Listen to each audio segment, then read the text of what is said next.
Soft ہے وہ کرنے کی کوشش ہوتی ہے. فطرت الخوارج ہوں، فطرت الہندوستان، وہ مقابلہ جب سیکورٹی فورسز کا نہیں کرتے تو مساجد میں اللہ کے حضور سربسجود لوگوں پر سافٹ ٹارگٹ پر حملہ کر کے کیا حاصل کرنا چاہ رہے ہیں؟ پہ مسلط کی جا چکی ہے اور اس میں ہمیں کوئی شک نہیں ہونا چاہیے کہ یہ ہندوستان کے پراکسیز بھی ہیں، افغانستان کے پروردہ بھی ہیں اور کچھ دیگر قوتیں ہیں، ان کے اعلیٰ کار بھی اس میں شامل ہیں. اپنے اپنے مذموم مقاصد کے لیے ان کا ایکا ہوا ہے اور وہ اس طرح کی جو ولنریبل سپیسز اور ولنریبل کمیونٹیز، سافٹ ٹارگٹس، ان کی تلاش میں سرگرداں ہیں اور جہاں ان کو موقع ملتا ہے وہ حملے سے باز نہیں آتے. آبجیکٹیو ان کا یہ ہے کہ یہ اس وقت ایک اضطراب کی جو سچویشن ہے وہ طاری کریں، لوگوں میں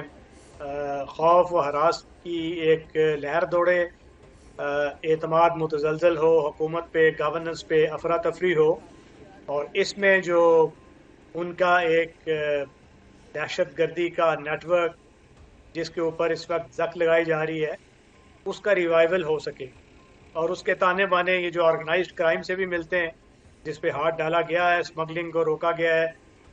جو غیر قانونی تجارت ہے وہ بند ہے، اور اس وقت تو افغان ٹرانزٹ ٹریڈ پہ بھی یہ پابندی لگی ہوئی ہے کیونکہ افغان طالبان رجیم نے دانش مندی کا ثبوت نہیں دیا اور افغانستان کو آماجگاہ بننے دیا دہشت گردوں کی.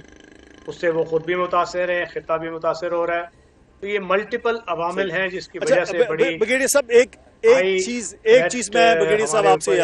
ہم ایک سیکوینس سا دیکھتے ہیں بگیڑی صاحب کہ بگیڑی صاحب آپ کو میری آواز آ رہی ہے تو میں یہ جاننا چاہ رہا تھا کہ ایک سیکوینس سامنے ہے کہ جب مئی میں پاکستانی افواج نے فتح حاصل کی بھارت کے خلاف، مشرقی مغربی سرحدوں پر جس قسم کی صورتحال ہو رہی، پاکستان اکنامکلی بہتر ہو رہا ہے، دو ممالک کے سربراہان اسلام آباد میں بیک ٹو بیک موجود تھے، ایک طرف یہ گرو اپ ہے، دوسری طرف پھر یہاں پاکستان کی ان چیزوں کو سبوتاج کرنے کی کوشش ہے، چاہے وہ فطرت الخوارج ہیں، وہ فطرت الہندوستان ہیں، وہ کوشش اس میں لگے ہوں کہ پاکستان کو اس لحاظ سے کمزور کیا جائے. دیکھیے، پاکستان نے اپنی بہت کامیاب سفارت کاری کے ذریعے اپنی جو آپشنز ہیں اس کو تو میکسیمائز کیا ہے. دنیا میں ایک اچھا، رسپانسبل اور جو اصول پسند، بین الاقوامی قوانین کو ماننے والا ملک بن کے ابھرا ہے اور جس کی عالمی قوتیں بھی عزت کر رہی ہیں اور اسلامی دنیا بھی اور ریجنل ممالک بھی. مگر کچھ حقیقتیں اسی طرح ہیں. ہمارا مقابلہ ابھی بھی ایک ازلی دشمن سے ہے جس نے اپنی جو ہندوتوا آئیڈیالوجی ہے اس سے سرے منہ انحراف نہیں کیا بلکہ اس میں تیزی لے آئے ہیں اور دنیا کو بیوقوف بنانے سے